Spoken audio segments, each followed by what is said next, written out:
Let's come to literary terms. Literary terms দিয়ে শুরু করলাম। আজকে অনেকগুলো লিটারারি টার্মস আমি পরপর বলবো, উপর থেকে বলার চেষ্টা করব, লিটারারি টার্মস। অলরাইট, চলো কয়েকটা প্রশ্ন করলাম, উত্তর দে। ইংরাজি সাহিত্যের সব থেকে মহান নাট্যকারের নাম কি? শেক্সপিয়ার। এটা তো স্যার একটা ঝাড় দিবে তোকে, জানিস তো, তোর বন্ধু বটে, এমনি বলবে স্যার। William Shakespeare. কি নামটা হবে? William Shakespeare. Alright, William Shakespeare যখন নাটকগুলো লিখছেন, রানী কে ছিল? Queen Elizabeth. কে ছিলেন? Queen Elizabeth. এই শেক্সপিয়ারের যে যুগটা, এটাকে গোল্ডেন এজ বলা হয়, ঠিক আছে? কিন্তু শেক্সপিয়ারকে বাদ দিয়েও যদি আরো একজনের নাট্যকারের নাম বলতে চাই, নাম বলো। না না না, কিডস নয় নাট্যকার, কিডস নয়, মার্লো। মনে আছে যে ডক্টর ফস্টাস লিখেছিল? Christopher Marlowe. কি নাম? Christopher Marlowe, right. আচ্ছা, যদি বলা হয় মডার্ন যুগের বল একজন নাট্যকারের নাম, জিবি শ। কি নাম? GB Shaw. কি নাম? George Bernard Shaw. কি নাম? GB Shaw. George Bernard Shaw. আয়ারল্যান্ডের লোক ছিলেন, আইরিশ ড্রামাটিস্ট ছিল, কিন্তু ইংল্যান্ডে এর প্রভাব রয়েছে। তিনি বই লিখেছেন, আমস অ্যান্ড দ্য ম্যান, ঠিক আছে, এই সমস্ত বইগুলো লিখেছেন। তারপর মেজর বারবেরা, ঠিক আছে, ক্যান্ডিডা, এই সমস্ত ভালো ভালো বই উনি লিখেছিলেন। ইনি বাস্তবিক বিষয়কে অনেক বেশি তুলে ধরতেন। কে? জিবি শ। এবং এই অ্যান্টি রোমান্টিক স্টাইলে লিখতেন। কোন স্টাইলে লিখতেন? অ্যান্টি রোমান্টিক স্টাইলে। কে লিখতেন? জিবি শ। অলরাইট, এর পরের প্রশ্ন হচ্ছে, যদি বলা হয় ইংরাজি সাহিত্যের কয়েকজন মহান কবির নাম বলো, তুমি বলো ম্যাডাম, ইংরেজি সাহিত্যে কয়েকজন মহান কবির নাম বলো। কে বলতে পারবে? উইলিয়াম শেক্সপিয়ার সবেই বটে, শুধু গল্প লিখে নেই, ঠিক আছে? তাহলে উইলিয়াম শেক্সপিয়ারকে কবি হিসাবে ধরে দিবি? হ্যাঁ চলবে, কিন্তু উইলিয়াম শেক্সপিয়ারকে বাদ দিয়ে আমি চাইছিলাম। যাই হোক, উইলিয়াম শেক্সপিয়ারও কিন্তু 154টা সনেট লিখেছেন। কটা লিখেছেন? 154টা সনেট লিখেছেন। তো অবশ্যই কবি বলতে হবে, ভালো সনেটার্স ছিলেন, বুঝতে পারলি কিনা? 154টা সনেট লিখেছেন, সনেটের স্ট্রাকচারটা পাল্টে ফেলেছিলেন, রাইট? সেই ছিলেন উইলিয়াম শেক্সপিয়ার। তো এই উইলিয়াম শেক্সপিয়ার বাদ দিয়েও আরো কবি রয়েছে, যে কোনো যুগ থেকে। আমাকে কবির নাম বলে দাও। John Keats. কি? দেখ, 5টা নাম পরপর মনে রাখতে সুবিধা হবে, রোমান্টিক যুগের, এরা রোমান্টিক কবি ছিল। William Wordsworth, PB Shelley, John Keats, Lord Byron, S T. Coleridge. William Wordsworth, S T. Coleridge, P B Shelley, John Keats, Lord Byron. William Wordsworth, S T. Coleridge, P B Shelley, John Keats, Lord Byron. 5টা নাম তোমাকে ভালো করে মনে রাখতে হবে। বলো, বুঝতে পারলে কিনা? কি কি নামগুলো? জোরে বল। William Wordsworth, PB Shelley, John Keats, Lord Byron, S T. Coleridge. ST. কোলরিজের পুরো নাম কি? Samuel Taylor Coleridge. Samuel Taylor Coleridge, বুঝতে পারলে কিনা? ওকে, তাহলে এনারা হলেন মহান কবি। আচ্ছা, যদি একজন এসাইস্টের নাম বলতে বলে, যে একটা দারুণ এসাইস্ট, একজন মহান এসাইস্টের নাম বলো, দুজনের নাম মনে রাখবি। Sir Francis beacon. কি নাম? Sir Francis beacon. ইনি একটা বই লিখেছেন, বইটার নামেই হলো এসে। বইটার নামেই হলো এসে। আর হচ্ছে চার্লস ল্যাম্ব। কি নাম? Charles Lamb. আর অ্যাডিসনেরও নাম নিতে পারিস, এসে লিখেছেন, রাইট? Joseph Edison. তাহলে বেকনের নাম বলতেই হবে, বেকনের নাম। আর কি? চার্লস ল্যাম্ব আর Joseph Addison. Okay, that's very good. তাহলে এনারা হলেন এসাইস্ট, দ্যাটস ভেরি গুড। আচ্ছা বলো, এই হিস্ট্রি অফ ইংলিশ লিটারেচার যদি পড়ি, বা ইংরাজি সাহিত্যের ইতিহাস পড়ি, বা সমগ্র ইংরাজি সাহিত্যটাকে যদি পড়ি আমরা, ঠিক আছে, এখানে বিভিন্ন ধরনের লেখাজোখা আছে, সাহিত্যের বিভিন্ন রূপ আছে। যেমন ধরো আছে সনেট, যেমন ধরো আছে মানে কবিতা, গল্প, নাটক, রচনা, এমনি করে করে রয়েছে। কবিতা, নাটক, গল্প, রচনা, এমনি করে করে রয়েছে। মানে পোয়েট্রি অ্যান্ড প্রোজ। পোয়েট্রি কবিতা, আর কবিতা বাদ দিয়ে সব কিছু প্রোজ, যা কিছু বড়ভাবে লেখা হয়েছে, তাই না? ওই ছন্দবন্ধ কিছু মেনটেন হয়নি। তাহলে কবিতাগুলোকে আবার বিভিন্ন ভাগে ভাগ করা গেছে। ওই ভাগগুলো কি কি? সনেট, আর বলো ওড, এলিজি, বুঝতে পারলে? এলিজি, ব্যালাড, ইত্যাদি ইত্যাদি। হ্যাঁ, আই ডোন্ট নো, ঠিক আছে, এইগুলো রয়েছে কবিতা। কবিতা আরো অনেক ধরনের হতে পারে, যেমন ধরো আইরনিক্যাল পোয়েম হতে পারে, শুধু আইরনি না, আইরনিক্যাল পোয়েম বলতে হবে, অ্যান্টি ওয়ার পোয়েম হতে পারে, ওয়ার পোয়েম হতে পারে। কবিতার অনেক ধরন আছে, ক্যাটাগরি বাড়ি হচ্ছে, এটা কোনোদিন শেষই হবে না। আর স্পেসিফিক এতগুলো রয়েছে, 50টা রয়েছে এমনিও নয়, এটা ক্রমবর্ধমান বেড়েই যাচ্ছে, বুঝতে পারলি কিনা?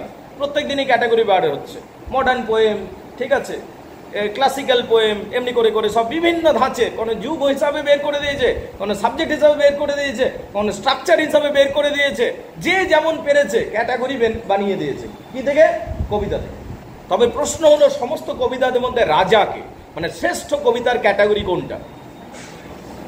সনেট পপুলার, খুবই পপুলার, তুমি ঠিকই বলেছো, ভুল কিছু বলনি, সনেট পপুলার। কিন্তু যদি শ্রেষ্ঠ বলিস তাহলে হবে এপিক। কি হবে? এপিক, মহাকাব্য। এপিক হলো মহাকাব্য।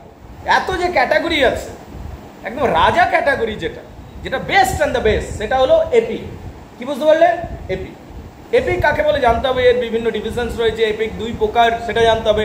প্রাইমারি এপিক, সেকেন্ডারি এপিক, এগুলো জানতে হবে। প্রাইমারি এপিক কাকে বলে, সেকেন্ডারি এপিক কাকে বলে, এগুলো জানতে হবে। তো যাই হোক, এইটা হলো কবিতার ক্ষেত্রটা, এইটা হলো কবিতার ক্ষেত্রটা। এবার তুমি যদি গল্পের ক্ষেত্রে আসো, গল্পের ক্ষেত্রেও বিভিন্ন ধরনের ক্যাটাগরি বেরিয়ে গেছে।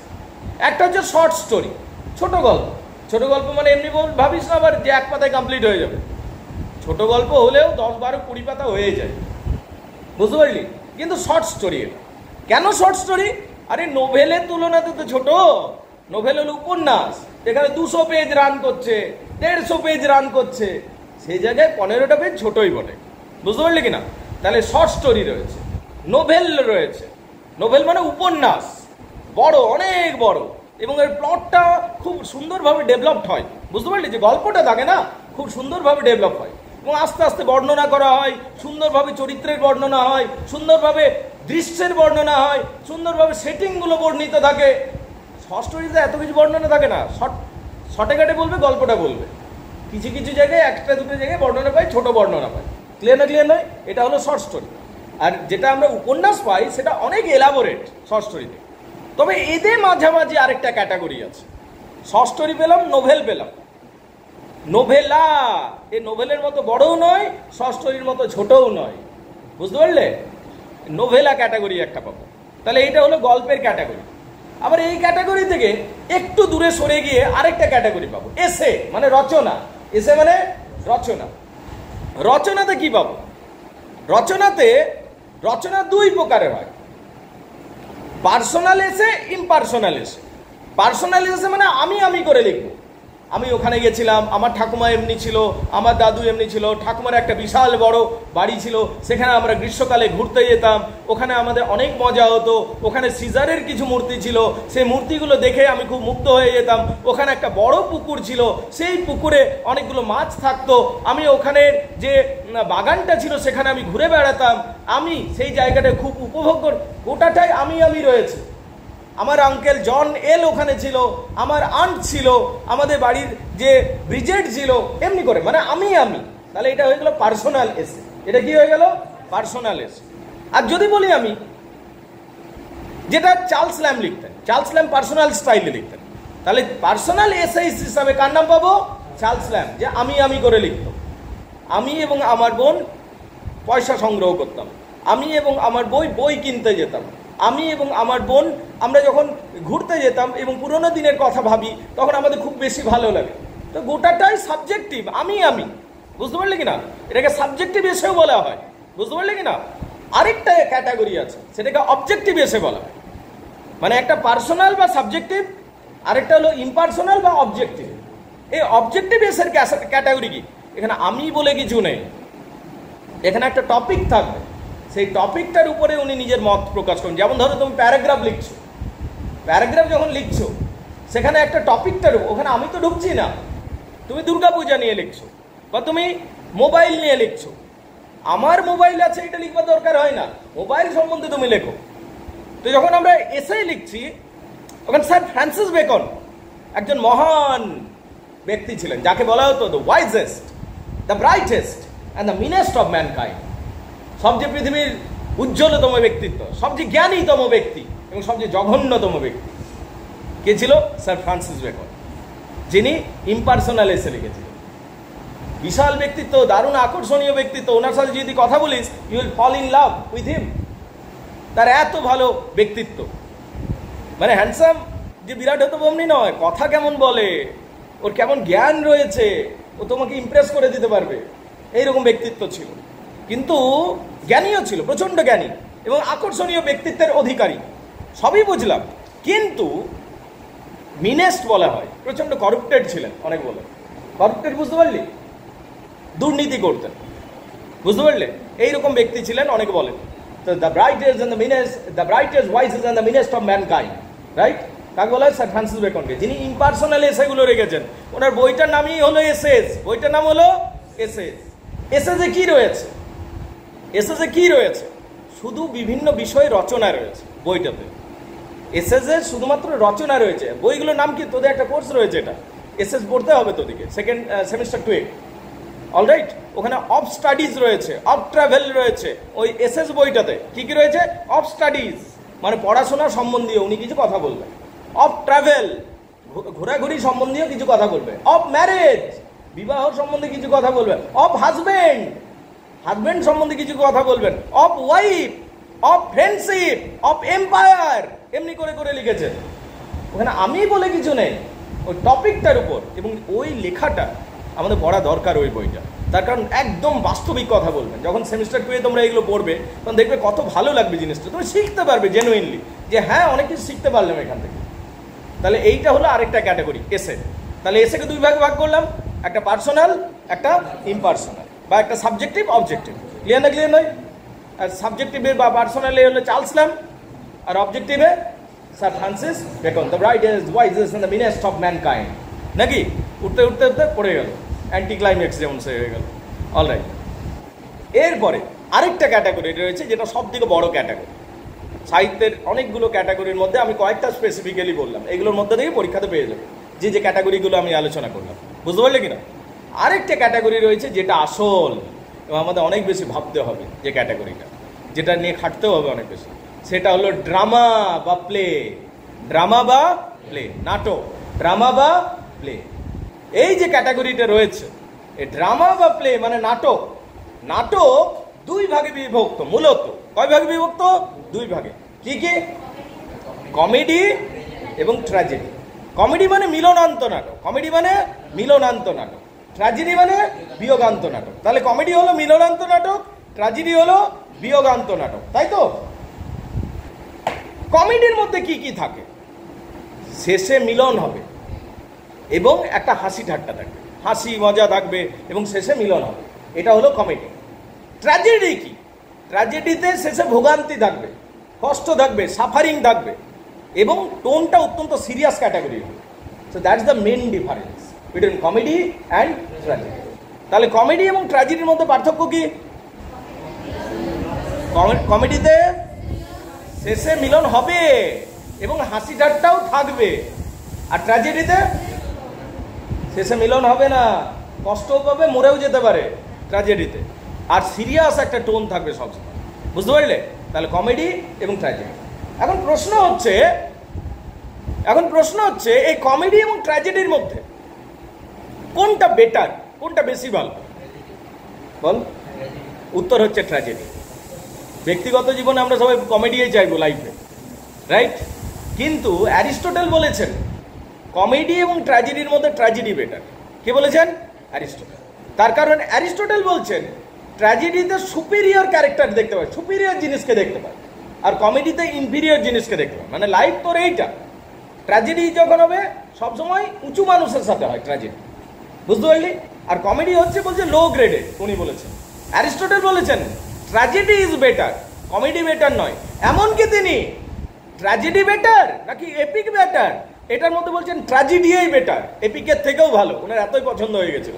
এবার অ্যারিস্টটল যখন বলছে, অ্যারিস্টটলের সামনে তো আমরা ছাড়, এবার তুই এবার তোর ওপিনিয়ন চালাতে যাস না। না স্যার, আমার তো মহাভারতই ভালো লাগে। সত্যিই ভালো লাগে হয়তো আমাদের, দ্য রামায়ণ, দ্য মহাভারত দারুণ বিষয়, কিন্তু অ্যারিস্টটলের উপর বলবি কি করে? ঠিক আছে, তো যাই হোক, সমালোচক সব কিছুই বলতে পারে, ঠিক আছে। অ্যারিস্টটলের মতটা জেনে রাখা দরকার আছে।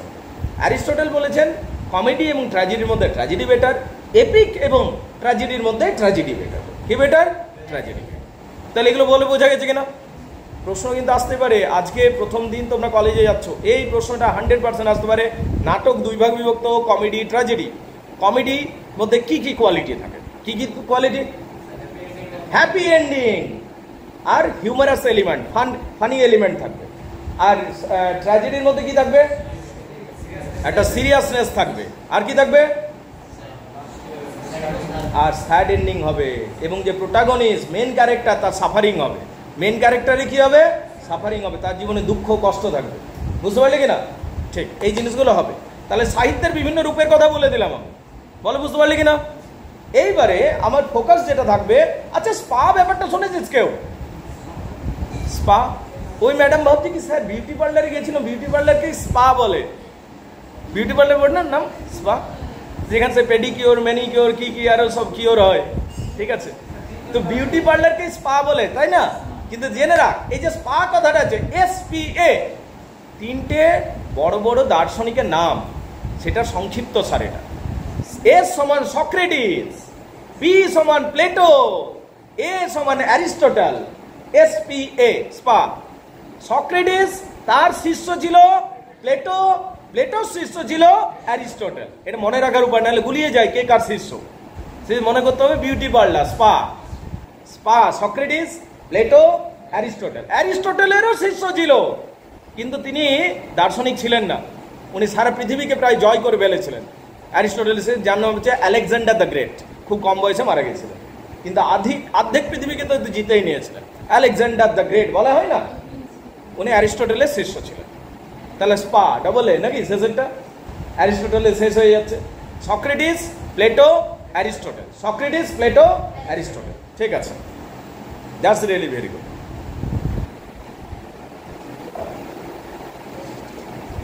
অ্যারিস্টটল একটা বিরাট কথা বলেছিলেন, বুঝতে পারলি?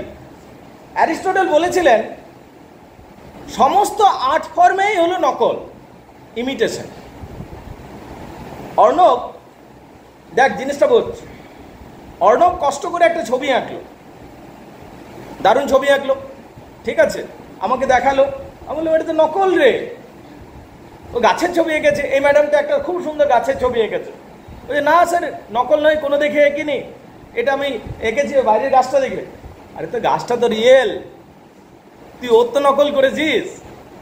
এবার ওর ছবিটা দেখে তুমি যেটা আঁকলে সেইটা দেখে ওই ম্যাডামটা আবার নকল করলো, ওইটা হলো লো গ্রেডেড আরো হয়ে গেল, ওটাও নকল। কিন্তু ফার্স্ট হ্যান্ড যেটা কপি ছিল সেটা তোমার, আসল তাহলে কোনটা? গাছ। বুঝতে পারলে কিনা? এবার আরো গভীরে থিওরিতে গেলে বলছে god is the real entity, সেটা রিফ্লেকশন এইটা, সেটা তো যাচ্ছি না এখন আমি ওই সমস্ততে, বুঝতে পারলে? কিন্তু মোট কথা তুমি যেটা লিখছো, আচ্ছা সাপোজ ধর আমাদের সন্দীপ বাবু, ঠিক আছে, সন্দীপ শুনছিস? ঠিক আছে, আচ্ছা চল রাজীবকে দিয়ে বল। ধর রাজীবের ব্রেকআপ হয়েছে, ঠিক আছে। এবারে রাজীবের ব্রেকআপ হওয়ার পর কি করেছে, রাজীব একটা বিরাট দুঃখে একটা কবিতা লিখেছে, ঠিক আছে, স্যাড পোয়েম, পুরা দুঃখের কবিতা। এবার ওর বিরাটই কষ্ট করে সারা রাত জেগে চোখের নিচে কালি ফেলে কবিতা লিখেছে, ঠিক আছে। তাহলে ও যখন আমাকে দেখালো কবিতাটা, আমি বললাম নকল রে, ইমিটেশন। তাহলে ওটা ইমিটেশন না নয়? তাহলে আসল কোনটা? তার ফিলিংসটা আসল। ওই ফিলিংসটা তো পুরোপুরি নামবে না, যখনই নকল হবে তার অর্ধেকটা নামবে। তাহলে হিজ ফিলিংস আর রিয়েল, ওইখান থেকে কপি করছে ও, যেখানে কিছুটা নামাতে পারছে। তাহলে যত অ্যাকিউরেট তুই কপি করতে পারবি, যত অ্যাকিউরেটলি ইমিটেট করতে পারবি, শিল্প তত ভালো হবে। এবার বল অর্ণব আবার ওইটা থেকে মেরে দিল, ওটা তো থার্ড ক্লাস আর্ট, বুঝতে পারলি কিনা? তোরটা তো ইমিটেশন নিশ্চয়ই, কিন্তু ফার্স্ট গ্রেডেড ইমিটেশন, রাইট? বুঝতে পারলি কিনা? তাহলে বাইরের ছবি দেখে তুমি আঁকছো, ওটাও যেমন একটা, তোমার ব্রেকআপ হয়েছে ওই দুঃখে আঁকছো, ওটাও কিন্তু নকল, ইমিটেশন, হ্যাঁ না? বুঝতে পারছিস? আবার রাজীব মন থেকে একটা ছবি এঁকেছে, বিরাটই সুন্দর, একদম পুরো সুপার ডুপার হিট হয়ে গেছে, সারা পৃথিবী জুড়ে ওর নাম ডাক, ঠিক আছে, ও বিশাল বিলিয়নিয়ার মতো রিচ হয়ে গেছে, রাইট? একটা বিরাট ছবি এঁকেছে, কিন্তু মন থেকে, গাছ গাছ দেখে আঁকেনি। বলতো এই যে ছবিটা আঁকলো সেটা আসল না নকল? হ্যাঁ হ্যাঁ, ওর আসল ছবি তো মাথার মধ্যে রয়েছে, ইমাজিনেশন থেকে ও কপি মারছে। তার মানে প্রত্যেকটা আর্টেই হলো ইমিটেশন। বুঝতে পারলে কিনা থিওরিটা? বুঝতে পারছো? You get it? Right, good. আচ্ছা, তাহলে বলিউডের সিনেমাগুলো কি? ওটা মানে fourth class imitation. Third class বললে ভুল হবে। একে তো হলিউডকে কপি করে সাউথকে কপি করে আবার বলিউড, আবার বলিউডকে কপি করে বাংলাগুলো, রাইট? মানে কোন গ্রেডেড যে কপি হয়েছে কোনো ঠিক নেই, রাইট? এবার হলিউডের গুলোকে আমরা অরিজিনাল বলি কি না? কিন্তু ওটাও বলছে ইমিটেশন, কারণ যে ডিরেক্টর রয়েছে তার মাথাতে রয়েছে অ্যাকচুয়ালিটিটা। ক্লিয়ার না? ক্লিয়ার নয়? ঠিক আছে। কিন্তু অ্যাকচুয়াল যেটা অরিজিনাল, দ্যাটস অনলি গড। বুঝতে পারলে? ও দার্শনিক এটাই হচ্ছে ব্যাপার। এ ঠিক কথা বলেছে, এটা ভালো প্রশ্ন। মানুষ যে চিন্তা ভাবনা করছে এটা আসল না, এটাও নয়। বলছে only god is the real entity, আর বাকি সব ইমিটেশন, তার রিফ্লেকশনে হচ্ছে সব কিছু। বুঝতে পারলি? ঠিক। মানে বিরাট বিরাট থিওরি সব, মানে এগুলো ফিলোসফিক্যাল থিওরি। বুঝতে পারলি? সক্রেটিস, প্লেটো, অ্যারিস্টটল এনারা যেগুলো বলেছেন। স্পা, তাহলে নাম কি? স্পা। এখন প্রশ্ন হচ্ছে, শুনবে একটা, আমি যদি নাটকের কথা বলি, প্রাচীন গ্রিসে যখন গ্রিক সভ্যতা ছিল তখনকার যুগের নাটক বিশাল বিখ্যাত ছিল। গ্রিস, প্রাচীন গ্রিসের, কিন্তু ভিডিও ক্লিপিংস দেখাবো আজকে। সেই গ্রিসের যে নাটক ছিল অসাধারণ সুন্দর ছিল, এবং সেটাকে গোল্ডেন এজ বলা হয়, ক্লাসিক্যাল এজটা। এলিজাবেথেন এজকে বলা হয় গোল্ডেন এজ, কিন্তু আসল যদি রিয়েলিটিতে তুই যদি গোল্ডেন এজ দেখতে চাস, সেটা কোন যুগে পাবি? ক্লাসিক্যাল যুগ, গ্রিস, রোম, ওই যুগটাতে। গ্রিস রোম যুগ এত উন্নত ছিল তুই ভাবতে পারবি।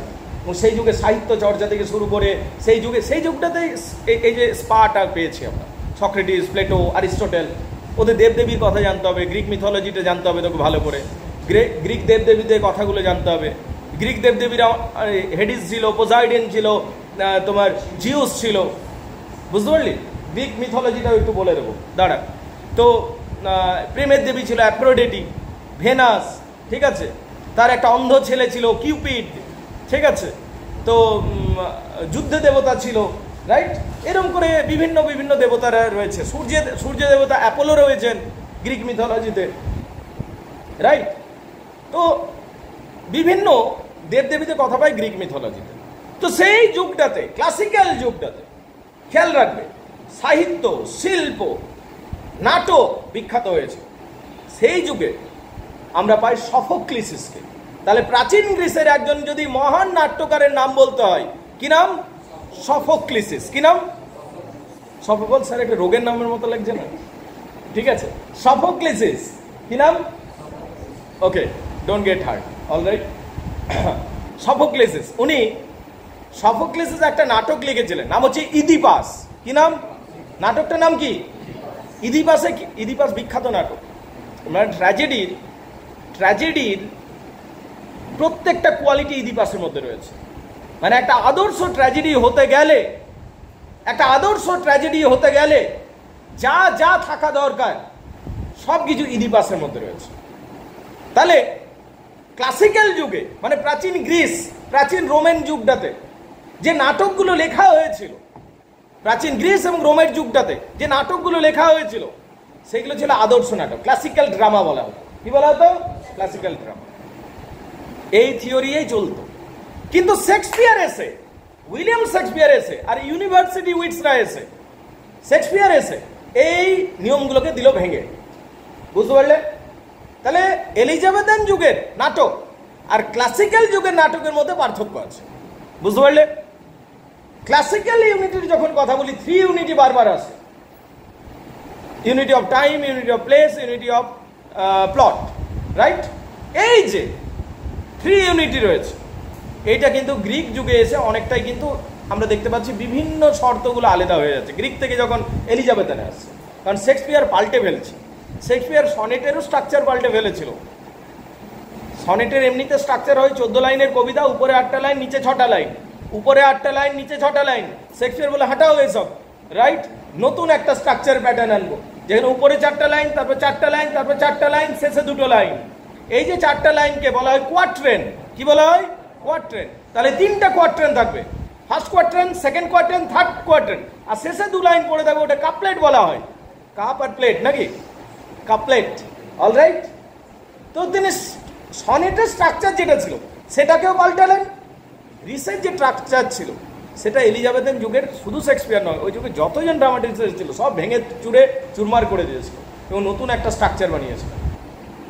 একটা মূল পার্থক্য মাথায় রাখো, আজকে তো সব ডিটেলসে যাচ্ছি না, শুধু ছুঁয়ে ছুঁয়ে যাচ্ছি। আজ ফার্স্ট ক্লাস, বেশি দিলে আবার বমি করে ফেলবি, রাইট? শুধু যতটা মনে রাখা যায় ততটাই আমি চেষ্টা করছি বলবার, কিন্তু পুরোটা যে লিটারারি টার্মসে কী কী রয়েছে সেটা আমি একটু টাচ করে করে যাচ্ছি, বুঝতে পারলি? এখন ব্যাপারটা হচ্ছে, যদি বলা হয় ক্লাসিক্যাল ড্রামা এবং এলিজাবেথান ড্রামার মধ্যে মূল পার্থক্য কি, তাহলে কি পার্থক্য জানো? ক্লাসিক্যাল ড্রামাগুলো মানে ট্র্যাজেডিগুলো, ক্লাসিক্যাল ট্র্যাজেডিগুলো ভাগ্য নির্ভর ছিল। কি ছিল? আর এলিজাবেথানগুলো ভাগ্য নির্ভর নয়। এখানে ক্যারেক্টার দোষ করবে, মেন ক্যারেক্টারটা, এখানে ম্যাকবেথ নিজে দোষ করছে, তার জন্য ওর শেষে ভোগান্তি হচ্ছে। তাহলে দুটোর মধ্যে পার্থক্য আছে। একটা হচ্ছে ভাগ্য নির্ভর, ইদিপাস যে ভোগ করছে, ইদিপাসের যে কষ্ট হচ্ছে, সফোক্লিসের লেখা ইদিপাস, ওই ইদিপাসের যে কষ্ট হচ্ছে, ইদিপাসের কোনো দোষ নেই। কিন্তু এখানে ম্যাকবেথ বা ওথেলো বা হ্যামলেট, তুমি যতগুলো দেখবে এদের নিজের তো দোষ রয়েছে, তার জন্য এদের ভোগান্তি হচ্ছে। তাহলে ক্লাসিক্যাল ড্রামা এবং এলিজাবেথান ড্রামার মধ্যে পার্থক্য আছে। কি পার্থক্য রাজীব? ওগুলো ভাগ্য নির্ভর, ক্লাসিক্যালগুলো, গ্রিক রোমানগুলো ভাগ্য নির্ভর, আর এলিজাবেথানগুলো ভাগ্য নির্ভর নয়। বুঝতে পারলে? এখানে ক্যারেক্টার দোষ করবে। আচ্ছা, ইদিপাসের গল্পটা জানিস? একটু বলে দিই, শোন, কারণ এটাকে আদর্শ ট্র্যাজেডি ধরা হয় এবং এটা পুরোপুরি ভাগ্য নির্ভর। একটা রাজার রানী ছিল, শোন, গ্রিসে একটা রাজার রানী ছিল। সংক্ষেপে বলবো, একদম সংক্ষেপে, যাতে মনে থাকে। গ্রিসে একটা খুব ভালো রাজার রানী ছিল। সেই রাজা এবং রানীর একটা সন্তান হলো। যখন ছেলেটা জন্ম হলো, উপর থেকে ভবিষ্যৎবাণী হলো, এই ছেলেটা নিজের বাবাকে হত্যা করবে এবং নিজের মাকে বিয়ে করবে। This child will kill his father and marry his own mother. যখন এইরকম ভবিষ্যৎবাণী হয়ে গেল, তখন রাজাটা কি করলো? বলে এই শিশুটাকে মেরে দাও এখন।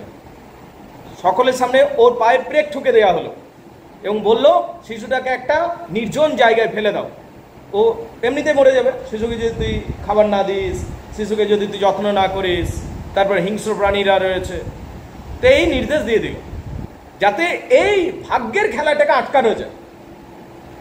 কিন্তু যে লোকটাকে দায়িত্ব দেওয়া হয়েছে সেই লোকটা আবার ফেলতে পারলো না, ও দয়া হয়ে গেল। সে কি করলো? পাশের রাজ্যে পাঠিয়ে দিল একটা মেষ পালকের হাত ধরে, এবং পাশের রাজ্যের রাজা রানী ছিল সন্তানহীন।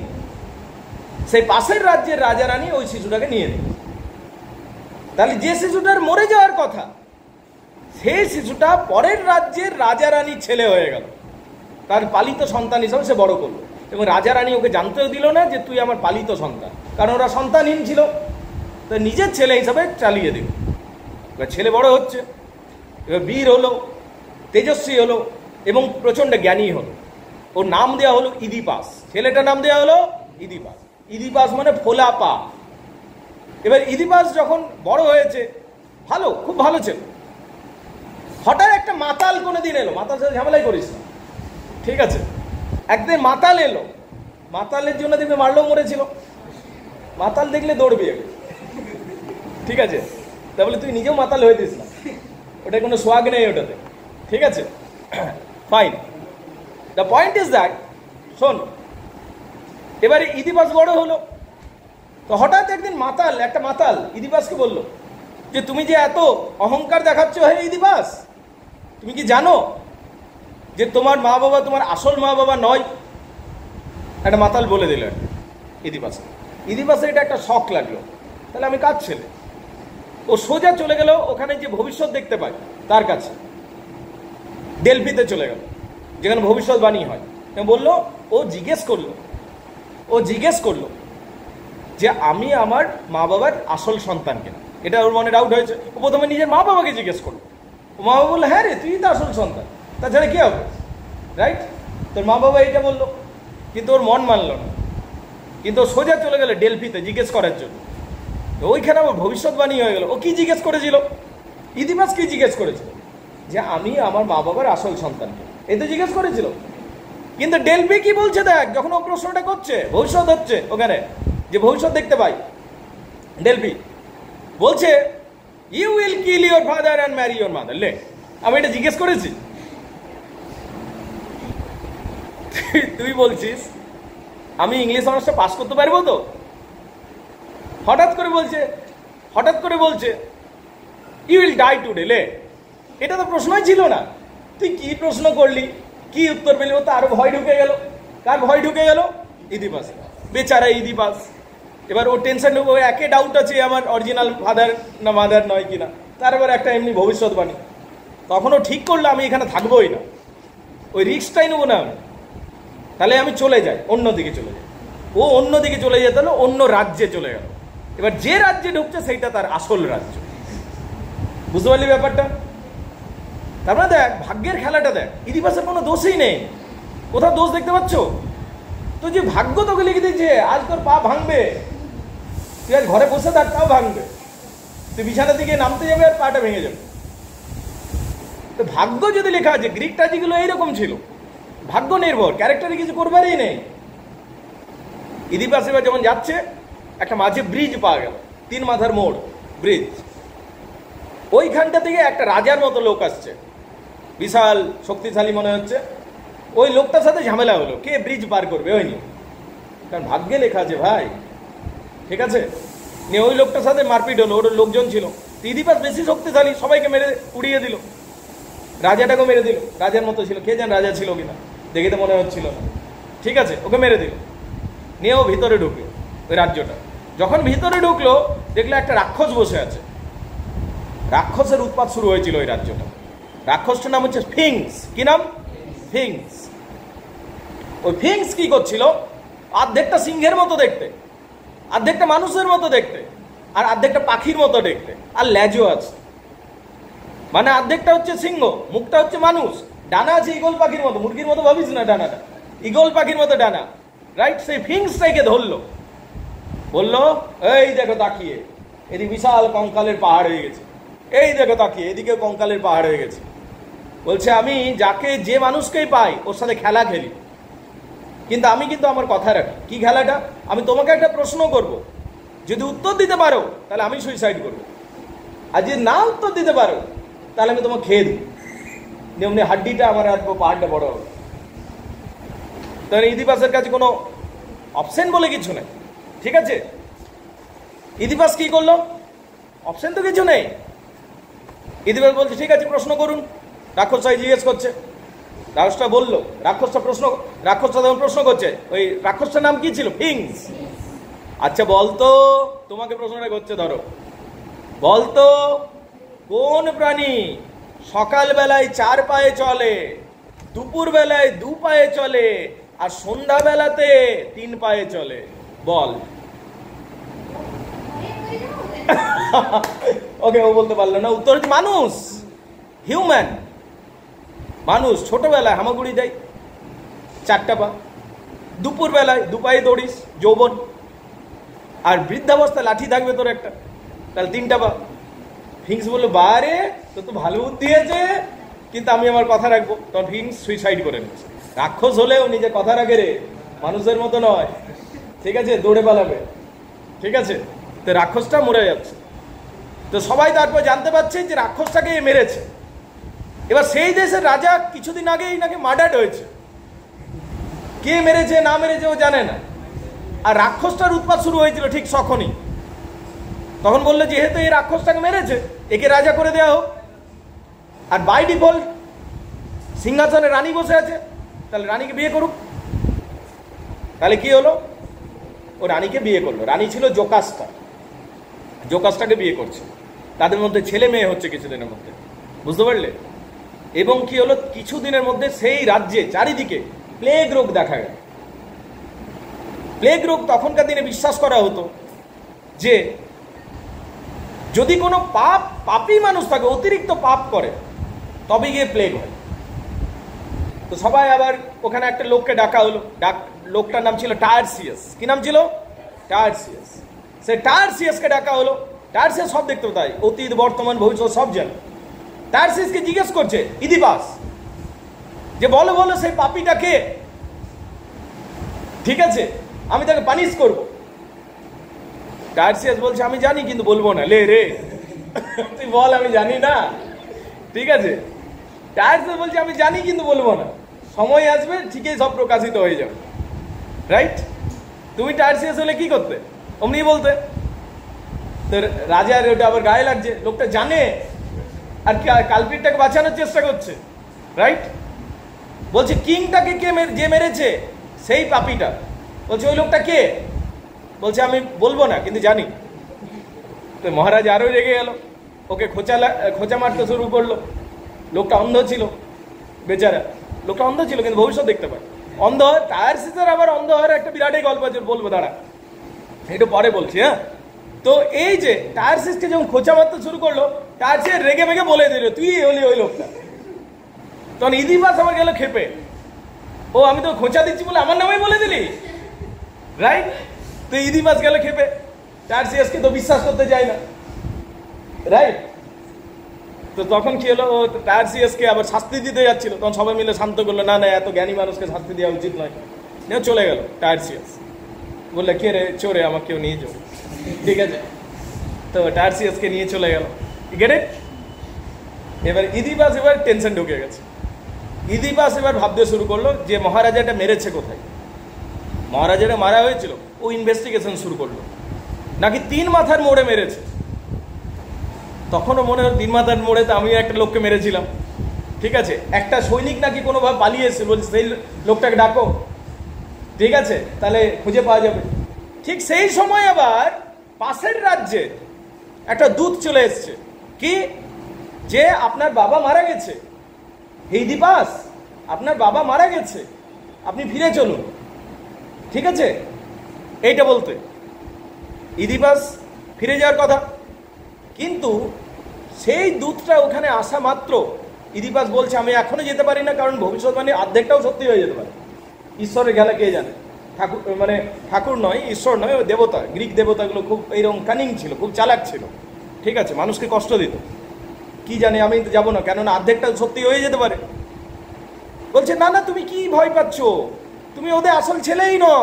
ওই লোকটা বলছে আমি ছোটবেলাতে এই ঘর থেকে নিয়ে গেছিলাম তোমাকে, সব কিছু পুরো সার্কেলটা ক্লিয়ার হয়ে যাচ্ছে, বুঝতে পারলি? ইচ অ্যান্ড এভরিথিং, এই ঘর থেকেই একটা ছেলে আমার হাতে তুলে দিয়েছিল তোমাকে, আমিই পৌঁছে দিয়েছিলাম। তখন এই সার্কেলটা ক্লিয়ার হয়ে যাচ্ছে, তখন বুঝতে পারছে যে I am the son and I am the husband of my mother. Jocasta তো ওকে অনেকবার থামতে বলেছে রানীটা, কারণ রানীটা আগেই বুঝতে পেরে গেছে, কিন্তু থামছে না। ইদিপাস বলছে না আমি সত্য দেখেই ছাড়বো। জোকাসটা গিয়ে পর সুইসাইড করে নিচ্ছে। ইদিপাস যখন যাচ্ছে ভেতরে, তখন দেখছে তার রানীটা নিজের চুলগুলো দিয়ে সুইসাইড করে নিচ্ছে।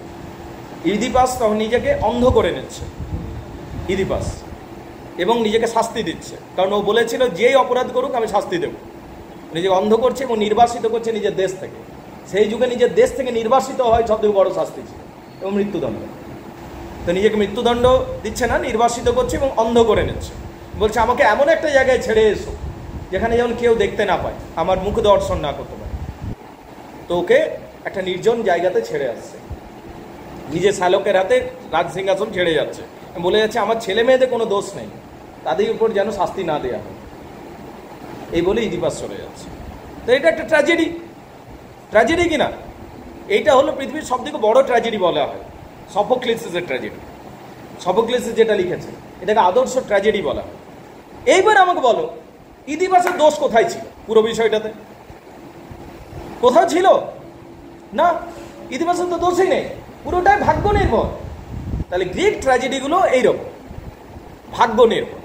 কিন্তু যদি আমরা ম্যাকবেথ দেখি, আরে ম্যাকবেথের ওভার অ্যাম্বিশন হয়েছে, অতিরিক্ত উচ্চাকাঙ্ক্ষা। ও বলছে আমি রাজা হব, রাজাকে মেরে, তার স্ত্রী আবার তাকে,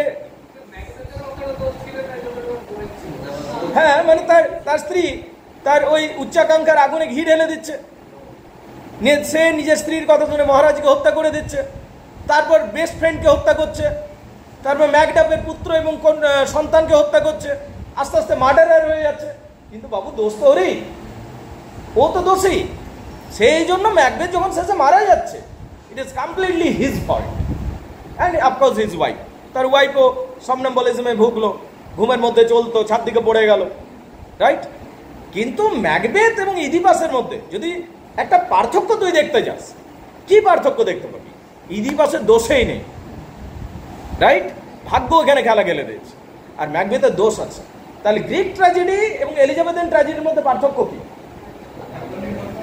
গ্রিক ট্র্যাজেডি সম্পূর্ণ ভাগ্য নির্ভর, আর এলিজাবেথিয়ান ট্র্যাজেডি ভাগ্য নির্ভর নয়। এখানে প্রোটাগনিস্ট ভুল করবে, বুঝতে পারলে কিনা? এটা হচ্ছে বিষয়। এবার নাটক সংক্রান্ত কয়েকটা প্রশ্ন আছে, এগুলো একটু শুনে নে। হ্যাঁ, এই টার্মসগুলো একটু জানতে হবে। বলছে হ্যামাসিয়া কি, বা হ্যামাটিয়াও বলা হয়। হ্যামাটিয়া বা হ্যামাসিয়া কি? হ্যামাসিয়া বা হ্যামাটিয়া কি বলো? এক কথা মনে রাখবে, ভুল সিদ্ধান্ত। কি বলা হয়? ভুল সিদ্ধান্ত। ভুল সিদ্ধান্ত, এগুলো গ্রিক শব্দ থেকে বেরিয়ে এসছে। যখন নোটসের মধ্যে পড়বি তখন এইখানে জানতে পারবি যে হ্যামাটিয়ান নামক একটা শব্দ থেকে বেরিয়ে এসছে, কিন্তু ওইগুলো এখন মনে রাখতে পারবি না। আজকে শুধু এক কথায় মনে রাখ জিনিসটা কি। হ্যামাটিয়া মানে ভুল সিদ্ধান্ত। হাব্রিজ মানে কি? হাব্রিজ মানে এক্সেসিভ প্রাইড বা ইগো। যার এক্সেসিভ প্রাইড বা বিশাল অহংকার, বিশাল আমিত্ব রয়েছে যার মধ্যে, সেটাকে বলবো হাব্রিজ। সেটা কি বলবো? হাব্রিজ। হাব্রিজ মানে হাবিবি নয়, হাবিবি, ঠিক আছে? অমনি নয়। হাব্রিজ মানে কি বল? আরে সাহিত্যের মজা কর, এনজয় কর, জানো, ঠিক আছে? হাব্রিজ মানে কি? এক্সেসিভ প্রাইড বা ইগো। ট্র্যাজিক ফ্ল কি বলো? চরিত্রের দোষ বা চরিত্রের ভুল। তুমি সবই ভালো, কিন্তু তোমার একটা দোষ আছে। কি? রাগ হলে যাকে তাকে চড় মেরে ধরলে, রাইট? এই ছেলেটা সবই ভালো, কিন্তু একটা চরিত্রের দোষ আছে। তুই ঝগড়া করবে, কামড়ে দিবে, বল, রাইট? তো এটা হলে তোর ট্র্যাজিক ফ্ল। তোর এমনি সবই ঠিক, ম্যাকবেথের সব কিছু ঠিক আছে, সব কিছু ঠিক, কিন্তু ওভার অ্যাম্বিশন, ও ট্র্যাজিক ফ্লটা। ম্যাডাম তোমার নাম কি? এই ম্যাডামটার সব কিছু ঠিক আছে, কিন্তু একটা দোষ আছে। কি বলতো? খুব সন্দেহ করো, রাইট? তাহলে এইটা তখন একটা ট্র্যাজিক ফ্ল হয়ে গেল। বুঝতে পারলি? তোমার সব কিছু ঠিক, কিন্তু তুমি নিজেকে অনেক ছোট মনে করছো। আর কোথায় ছোট? সবার মতোই তো তুমিও একই। এই যে জিনিসগুলো যখন থাকবে, এটা হয়ে গেল তোর ট্র্যাজিক ফ্ল। এইটা থেকে তোর পতনটা আসবে। তাহলে একটা ছোট্ট বা একটা দোষ থাকবে তোর চরিত্রে, যেইটার জন্য তুই ভুল সিদ্ধান্ত নিবি, আর সেইটার জন্য তোর পতন হবে। ম্যাকবেথের ট্র্যাজিক ফ্ল ছিল ওভার অ্যাম্বিশন, যে আমি রাজা হবো, রাজা হবো, 10 জনকে মেরেও রাজা হয়ে দেবো, এইটাও ছিল। ওখান থেকে ও একটা ভুল সিদ্ধান্ত নিচ্ছে যে ডানকানকে মার্ডার করে দিই, ভুল সিদ্ধান্ত হয়ে গেল, আর ওখান থেকে ট্র্যাজিক ফলটা শুরু হয়ে গেল, পতনটা শুরু হয়ে গেল। তার মানে তাহলে আমাকে বল, ট্র্যাজিক ফ্ল কি? চরিত্রের ভুল, চরিত্রের ভুল, চরিত্রের দোষ, চরিত্রের কিছু একটা ভুল থাকবে। এমনি সন্দীপ সবই ভালো সাপোজ, কিন্তু ওর কি বলতো, ফল ইন লাভ হবে আর সব ছেড়ে দেবে পড়াশোনা, রাইট? তাহলে এটা একটা চরিত্রের ভুল। সত্যি কথা বলছে। আর ওকে ভাই, তাহলে জিনিসটা হচ্ছে ট্র্যাজিক ফ্ল, ওটা একটা চরিত্র, একটা দোষ। তুই এমনি পড়াশোনা করি, সবই তো ব্রিলিয়ান্ট রেজাল্ট, সব কিছু, কিন্তু কি তুই যদি ফল ইন লাভ হয়েছে সব কিছু ছেড়ে, ব্যাস, তাহলে ওটা তো ট্র্যাজিক ফ্ল হয়ে যাচ্ছে একটা। ওইখান থেকে কিছু একটা ভুল সিদ্ধান্ত নিল। কি সিদ্ধান্তটা? ভুল সিদ্ধান্ত, পড়াশোনা ছেড়ে দেবো, শোন ভুল সিদ্ধান্তটা, এবং এখনই বিয়ে করে নেবো, রাইট? তাহলে এটা ভুল সিদ্ধান্ত, আর ওইটার জন্য হয়ে গেল ট্র্যাজিক ফ্ল, শেষে পতনটা, ও ভাব থেকে বের করে দিল, রাইট? তাহলে তোর চরিত্রে একটা দোষ থাকবে, সেখান থেকে তুই একটা ভুল সিদ্ধান্ত নিবি, আর সেখান থেকে তোর একটা পতন করবে। বল, বুঝতে পারলি কিনা? চরিত্রের দোষটা কি বলছি? Tragic flaw, tragic flaw. আচ্ছা, ভুল সিদ্ধান্তটা কি? হ্যামাসিয়া। ভুল সিদ্ধান্ত কি বলছে? হ্যামাসিয়া। আর তারপর তোর ট্র্যাজিক ফল ডাউন হয়ে যাবে, পতন ঘটে যাবে, ঠিক আছে? আচ্ছা, অতিরিক্ত অহংকার বা অতিরিক্ত আমিত্ব, এটা কি বলা হচ্ছে? হাব্রিজ। কি বলা হচ্ছে? হাব্রিজ। অলরাইট, ঠিক। আচ্ছা, প্রশ্ন হচ্ছে, তুমি যখন ট্র্যাজেডি দেখতে যাও ম্যাডাম, ঠিক আছে, আমি ওই যে আছে না চিরদিনই তুমি যে আমার একটা সিনেমাটা আছে না, ওটা তুমি দেখতে গেলে তো পুরো চোখের জল পড়ছো, কাঁদছো তুমি, বিরাট দুঃখের কান্নার সিনেমা বটে, তাপস পালের সিনেমা, বিরাটই কাঁদছো তুমি, ঠিক আছে, পুরো চোখের জল। তো তুমি টাকা পয়সা খরচা করে উনি সিনেমা দেখছো কেন যদি কাঁদবেই? তুমি তো দুঃখ পেলে, তা তাও তুমি দুঃখের সিনেমা কেন দেখতে যাচ্ছ বলো আমার, বলো? আরে মানুষ কিছুটা দুঃখটাকে এনজয় করে, বোঝ জিনিসটা, মানুষ এই দুঃখটা না অনেক সময় এনজয় করে। আচ্ছা একটা জিনিস বল অর্ণব, তুই ধর 10 দিন টয়লেটে যাসনি, ঠিক আছে, if you don't go to toilet for 10 days, you will be healthy আর আনহেলদি? আনহেলদি মিন, তার মানেটা হচ্ছে biological discharge is needed for a good and healthy body. Biological discharge প্রয়োজন। কেউ যদি ইউরিন না যায় 10 দিন, তাহলে তো ও আনহেলদি। তাহলে বায়োলজিক্যাল ডিসচার্জ প্রয়োজন হয়, ঠিক সেই রকম ইমোশনাল ডিসচার্জও প্রয়োজন হয়। 2 ধরনের ডিসচার্জ থাকে, একটা বায়োলজিক্যাল ডিসচার্জ, একটা ইমোশনাল ডিসচার্জ। ইমোশনাল ডিসচার্জ কোনটা? তুই হাসছিস, তুই কাঁদছিস, এই যে এটা যে বেরিয়ে যাচ্ছে কান্নাটা, রাজি ভাই তোকে একটা স্কেল দিয়ে খুব জোরে মারবো, এই যে চিৎকার টিৎকার কিছুই করলো না, ঠিক আছে, ওটা পরে প্রবলেম হবে। হঠাৎ করে ধর আমি এই বইটা দিয়ে হঠাৎ করে মারলাম কাউকে, রাইট, খুব জোরে মারলাম, চিৎকারও করলে না, দাঁতে দাঁত চিপে রেখে দিলে, রাইট, এটা যদি রোজেই হতে থাকে তো মানসিক প্রবলেম হয়ে যাবে, রাইট। ছেলেদের দেখবে বেশি হার্ট অ্যাটাক হয়, কেন? কারণ এত ইনজিওর্ড হয়েছে, রাইট, তো ও বেচারা কাঁদেও নেই, কিছুই না, তো ইমোশনাল পারগেশনটা হয় না ছেলেদের। প্রবলেমটা বুঝতে পারছিস? মানে ম্যাচোইজম দেখাতে হয়, পুরো ম্যাচোইজম। তোকে বলছি না ভাই, সমাজে আমাদের ম্যাচোইজম আছে না, মানে কনসিডার করা হয় যে মেল শুড নট ক্রাই, মর্দ কো দর্দ নেই হতা। কি ফেক কথা রে ভাই, ঠিক আছে, রাইট।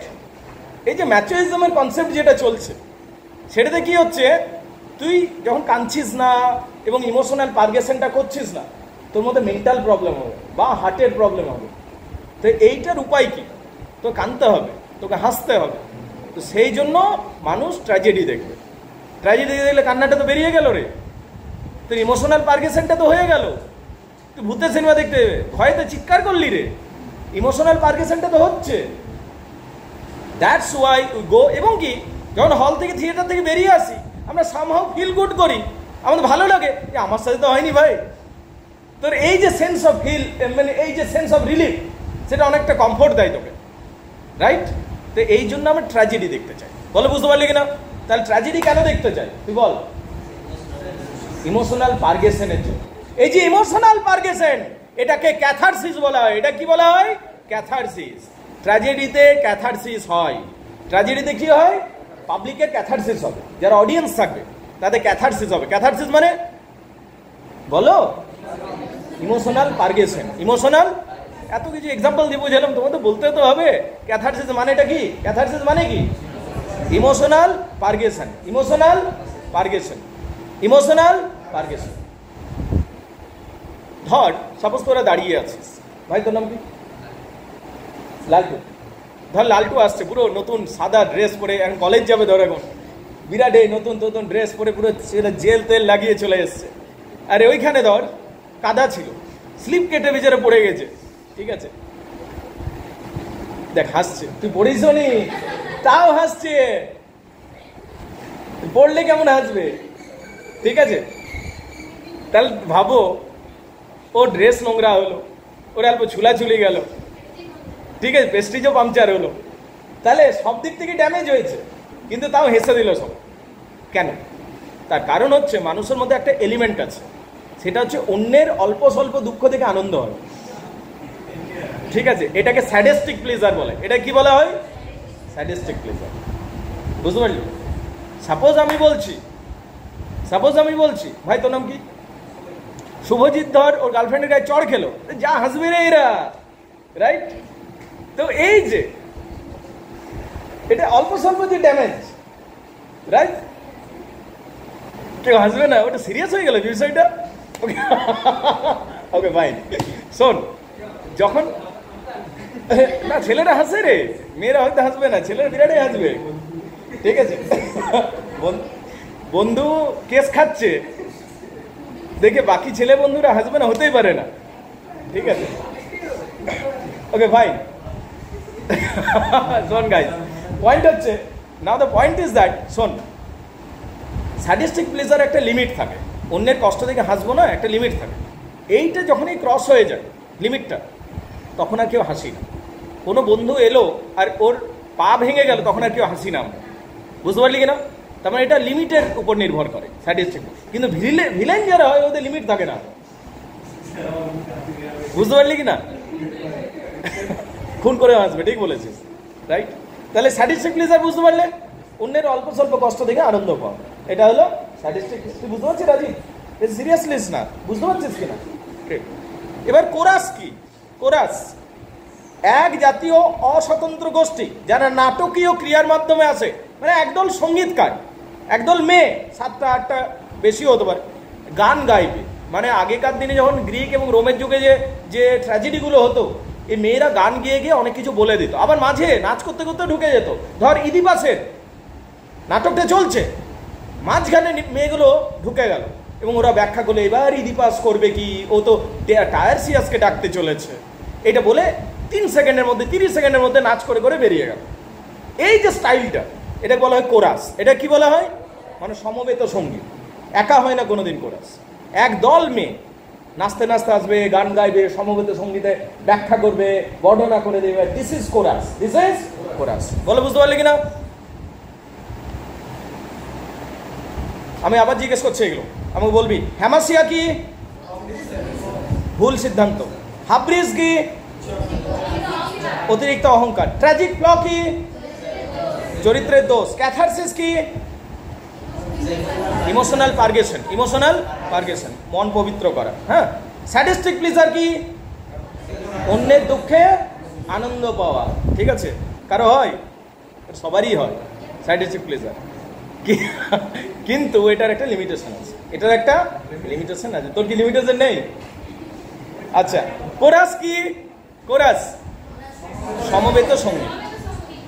পেরিপ্যাটাইয়া কি? বলে এটা আরো কি জিনিস স্যার? কি খাবার জিনিস মনে হচ্ছে? পেরিপ্যাটাই পাপড় জাতীয় কিছু কি? পেরিপ্যাটাইয়া হচ্ছে reversal of the situation. Reversal of the situation, পরিস্থিতি যাই থাক পাল্টে যাবে শেষ পর্যন্ত, ঠিক আছে? পরিস্থিতি পাল্টে যাবে, রিভার্সাল অফ সিচুয়েশন, এটাকে পেরিপ্যাটাইয়া। এটা কি বলা হয়? পেরিপ্যাটাইয়া, রিভার্সাল অফ সিচুয়েশন। প্রোটাগনিস্ট কি? নিজের ভাষায় এক কথায় বলেন। প্রধান চরিত্র। প্রোটাগনিস্ট মানে প্রধান চরিত্র, যার সাথে খারাপটা হবে বা ভালোটা হবে।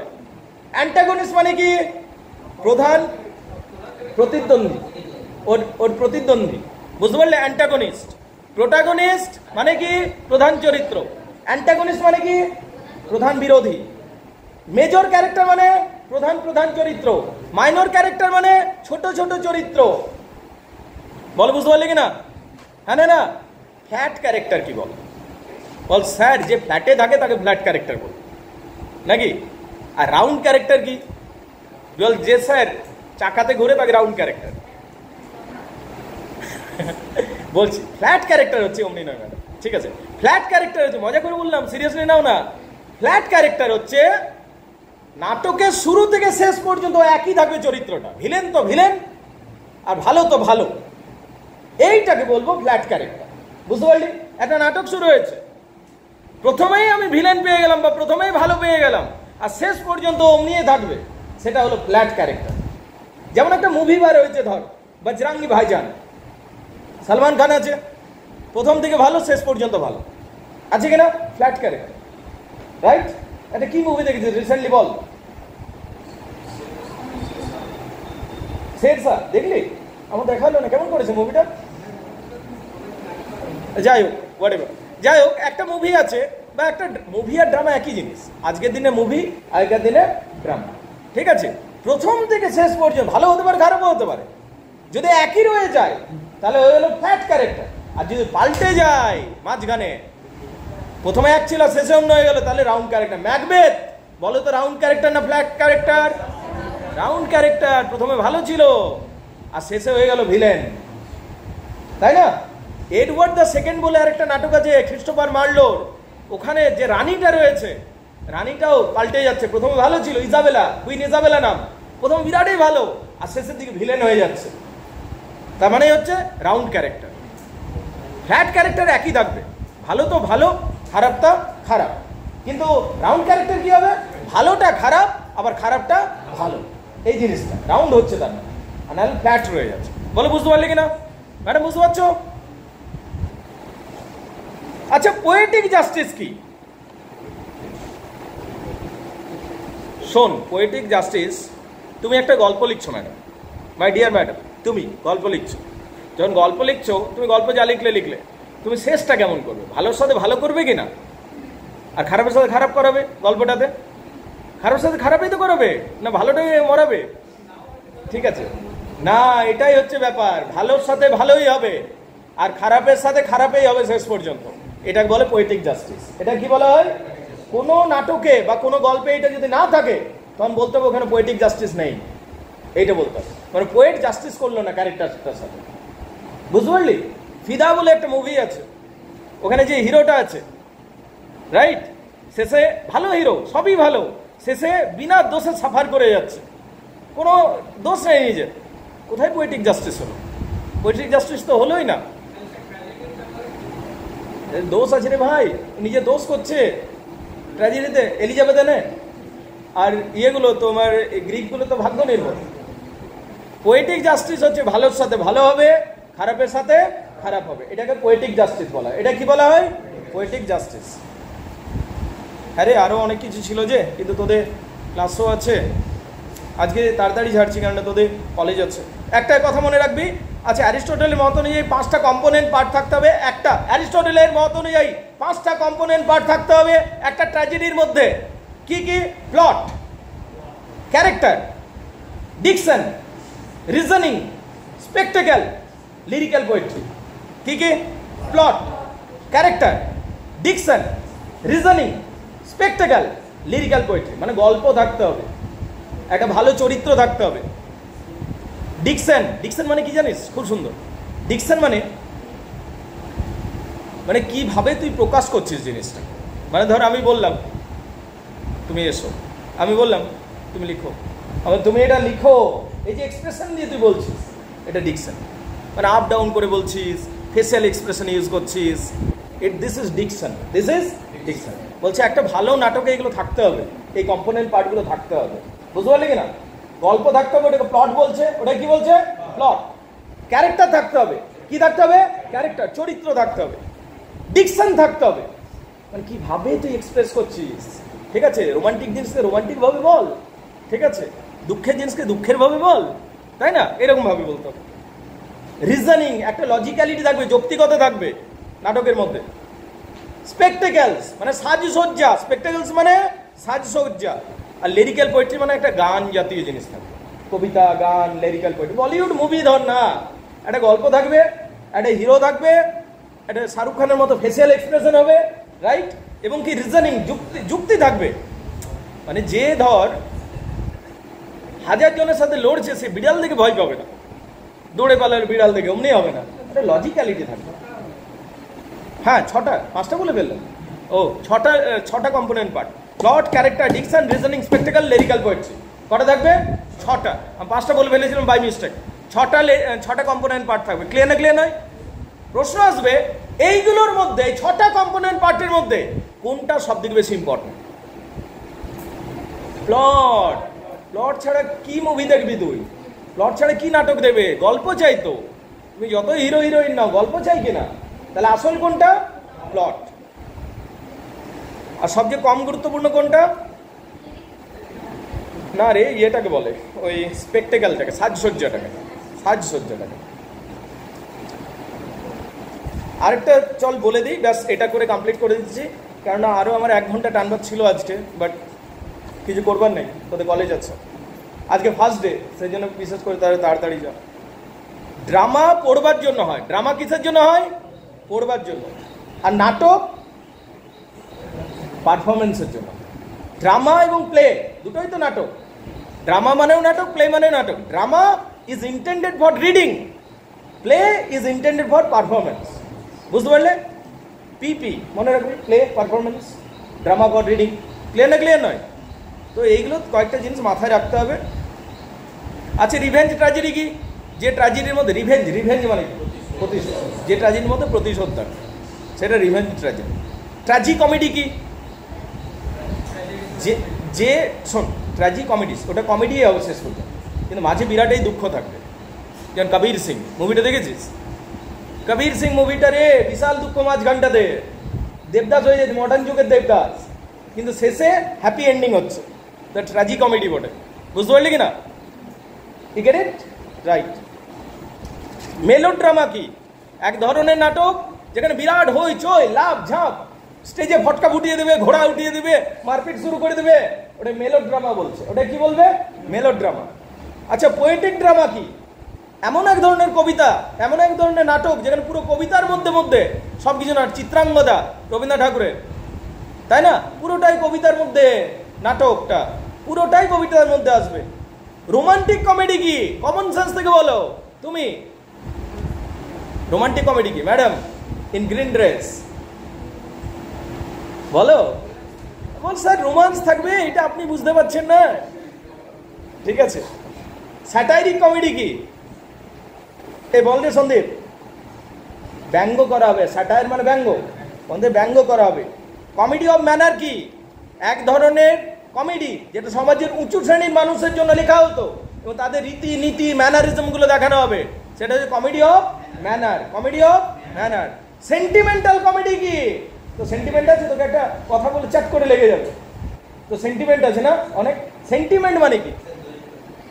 মানে আবেগ সূচক এমন কমেডি যেখানে প্রচুর কান্নাকাটি আছে, সেটা হচ্ছে সেন্টিমেন্ট কমেডির। ওটা কমেডিতে কান্নাকাটি থাকা উচিত নয়, কিন্তু সেন্টিমেন্টাল কমেডিতে আবার প্রচুর সেন্টিমেন্ট থাকবে, কান্নাকাটি ইত্যাদি ইত্যাদি। Sentimental comedy.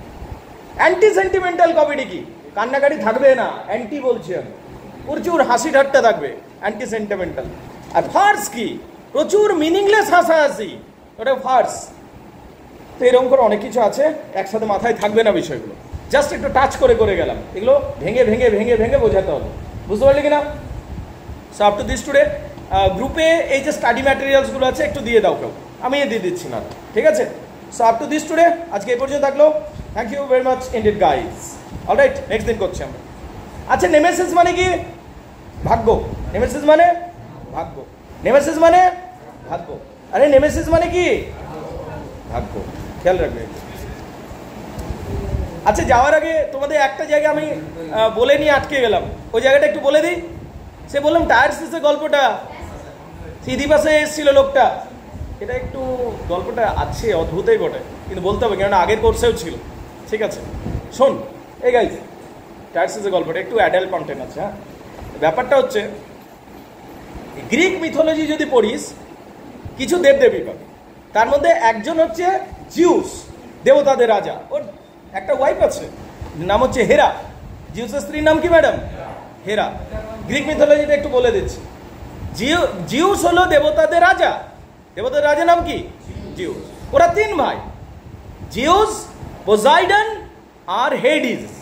জিউস হলো স্বর্গের দেবতা, পোসাইডন হলো সমুদ্রের দেবতা, আর হেডিস নরকের দেবতা, মৃত্যুপুরীর দেবতা।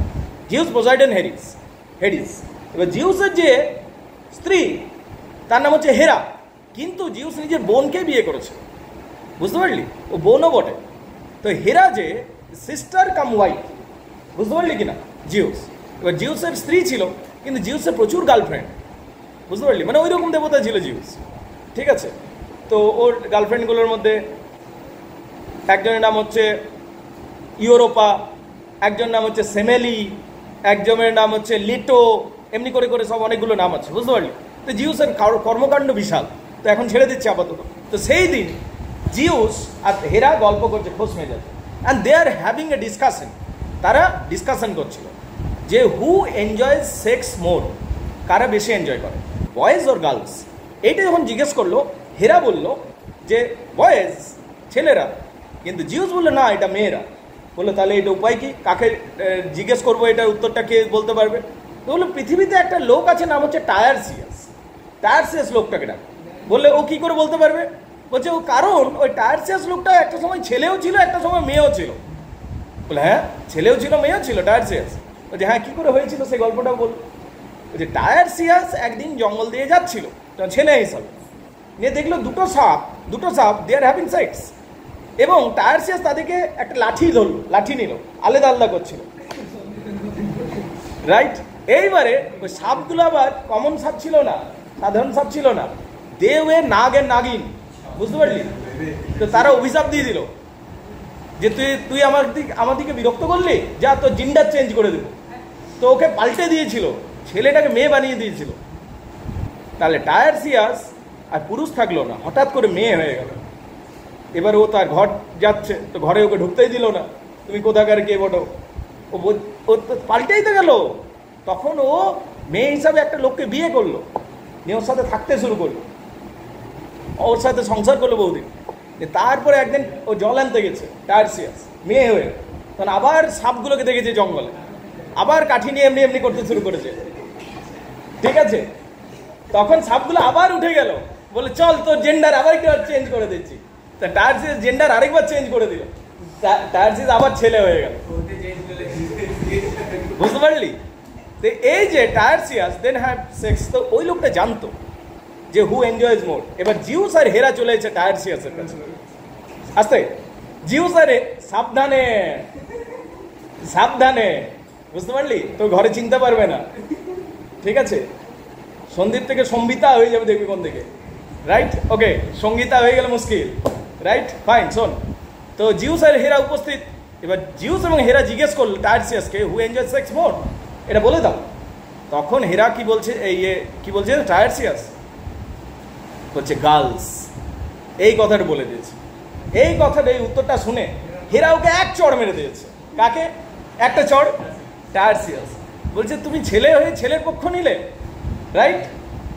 Because he is a boy now. আর সেই চোটে বেচার অন্ধ হয়ে গেল। তো টায়ারসিয়াস বলছে আমি সত্যি উত্তর দিলাম, আমাকে অন্ধ করে দিল, রাইট? তাহলে তখন জিউস বলে দেখ তুই অন্ধ হয়ে যাবি ঠিক, কিন্তু তোকে একটা আমি ক্ষমতা দিচ্ছি। এরা যেটা করে দিয়েছে আমার ক্ষমতা নেই ওটা ঠিক করবে, কিন্তু তোকে একটা ক্ষমতা দিলাম, তুই অতীত বর্তমান ভবিষ্যৎ সব দেখতে পাবি। সামনের গ্লাসটা দেখতে পাবি না, কিন্তু অতীত বর্তমান ভবিষ্যৎ সবার দেখতে পাবি, রাইট? তো এই হলো টায়ারসিয়াস। সেই টায়ারসিয়াসকে আমরা ইডি পাশে পাচ্ছি, টায়ারসিয়াসের বারবার প্রসঙ্গ দেখতে পাবো। এটা ছিল গ্রিক মিথোলজির গল্প। তাহলে বলো, সাহিত্য পড়তে গেলে অনেক কিছু জানতে হচ্ছে কিনা? You understand? This is English honours. ঠিক আছে, আজকে এই পর্যন্ত। Okay, over the class today guys. Thank you very much indeed.